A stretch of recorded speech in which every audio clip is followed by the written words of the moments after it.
আজকে বানাচ্ছি সুজির রসমালাই। তো দেখতে যেমন, খেতে খুব টেস্ট ছিল। তো প্রথমে কড়াই বসালাম, বসে একটু জল দিলাম, জলের মধ্যে একটু লবণ দিয়ে তারপরে আমি দুধ পড়াটা দিয়ে দিচ্ছি। তারপর 200 গ্রামের মতো সুজিটা ছিল, ওটাও আমি দিয়ে দিলাম। যখন ঘন হয়ে আসবে, একদম আঠালো টাইপের, তখন আমি নামিয়ে নেব। তো এটা কিছুক্ষণ ঠান্ডা হওয়ার পর একটু মেখে টেখে আমি একটা গোল গোল বা লম্বা আকারের শেপ দিয়ে দিব মিষ্টির জন্য। তো ওগুলো আমি এখন গরম তেল দিয়ে, কড়াই তেল দিয়ে ভেজে নিলাম। তো তোমরা চাইলে এইভাবেও খেতে পারো। তো এইভাবে আমি একটা টেস্ট করে দেখেছি, খুব সুন্দর টেস্ট হয়েছিল।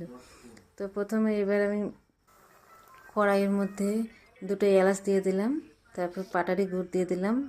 2 মিনিট জাল করার পর আমি দুধটা দিয়ে দিলাম। তো দুধটা জাল হওয়ার পর তো এখন আমি নামিয়ে নিলাম। তো তোমাদেরকে দেখার জন্য বাটিতে আমি সার্ভ করে দিচ্ছি। তো একটা ভেঙেও দেখাচ্ছি। আর আমার